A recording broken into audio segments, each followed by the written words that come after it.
আসসালামু আলাইকুম ও রহমতুল্লাহি ওয়া বারাকাতুহু।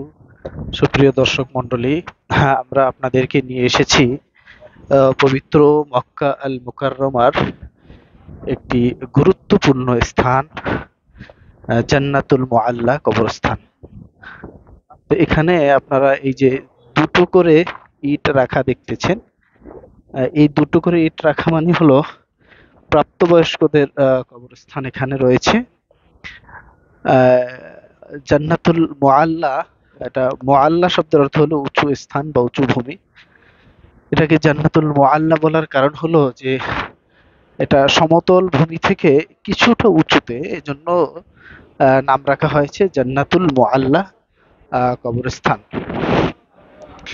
এই জান্নাতুল মুআল্লা কবরস্থানে অনেক সাহাবায়ে কেরাম শায়িত আছেন এবং সবচেয়ে গুরুত্বপূর্ণ যে বিষয়টি সেটা হলো রাসূল পাক সাল্লাল্লাহু আলাইহি ওয়াসাল্লামের প্রথম স্ত্রী আম্মাজান খাদিজাতুল কুবরা রাদিয়াল্লাহু তাআলা আনহা, তার কবরস্থানও কিন্তু এখানে রয়েছে এবং তার যে ৩ সন্তান কাসেম, আহ, তাইয়েব এবং তাহের, তাদের কবরস্থানও কিন্তু এই এখানেই রয়েছে।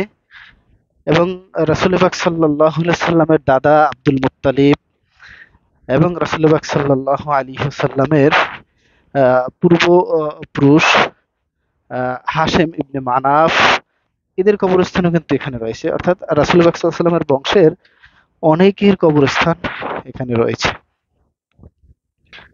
আপনারা দেখতে পাচ্ছেন এখানে ৩৯ জন পুরুষ সাহাবীর কবরস্থান রয়েছে এবং ৬ জন মহিলা সাহাবীর কবরস্থান রয়েছে এই জান্নাতুল মুআল্লা কবরস্থানে। এই কবরস্থানটি ১৯২৫ সালের পূর্বে এখানে নেম ফলক দেওয়া ছিল কার কবরস্থান কোনটি, এবং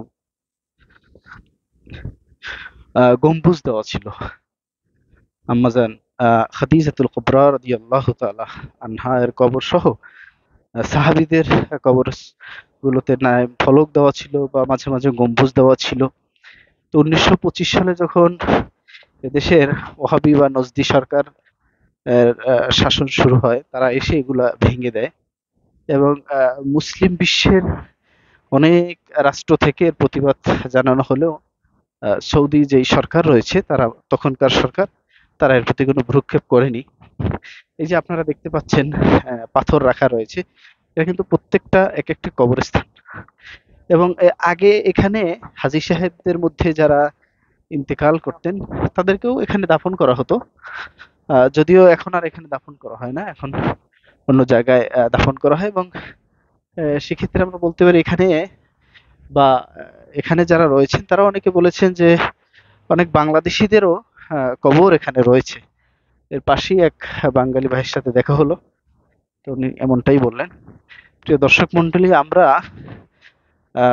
খাদিজাতুল কুবরা রাদিয়াল্লাহু তাআলা আনহা এবং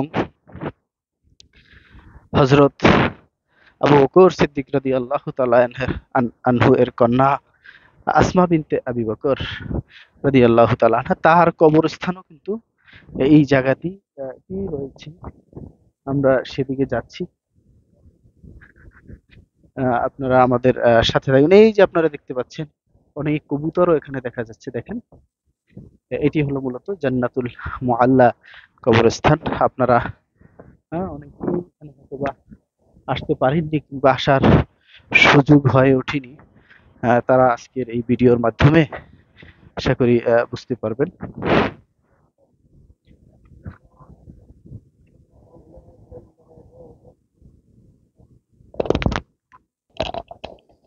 সুপ্রিয় দর্শক মন্ডলী, ধন্যবাদ আমাদের সাথে থাকার জন্য।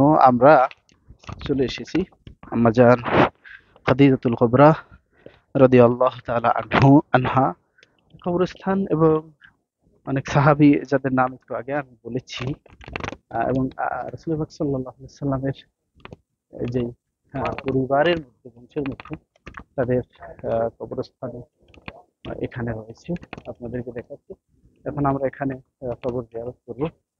কারণ রাসূলুল্লাহ সাল্লাল্লাহু আলাইহি ওয়াসাল্লাম বলেছেন, কুনতু নাহাইতুকুম আন জিয়ারাতিল কুবুর ফাজুরুহা ফাইন্নাহা তুযাক্কিরুল মাউত। আমরা এখানে চলে এসেছি, আসলে এই গ্লাস দিয়ে আটকানো, এখান থেকে পুরো দেখা যায় না, তবে অল্প অল্প আপনারা দেখতে পাচ্ছেন।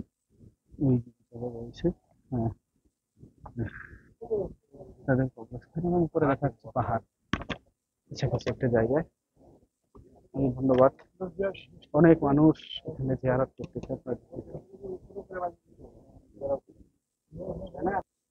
দর্শক মন্ডলী, আপনারা এই যে মাকবারাটি দেখতে পাচ্ছেন, এইটাই মূলত খাদিজাতুল কুবরা রাদিয়াল্লাহু তাআলা আনহা এর মাকবারা, এবং তার এই ছেলে অর্থাৎ রাসূলুল্লাহ সাল্লাল্লাহু আলাইহি সাল্লামের সন্তান তাইয়েব, কাসিম, এদের কবরস্থানই এখানে পাশাপাশি রয়েছে। আমরা আপনাদেরকে দেখাতে পারলাম। ধন্যবাদ সকলকে, আপনারা ভালো থাকুন। এখন আমরা এখানে কবর জিয়ারত করব। শুকরান লাকুম জাযীলা। আসসালামু আলাইকুম ওয়া রাহমাতুল্লাহি ওয়া বারাকাতুহু।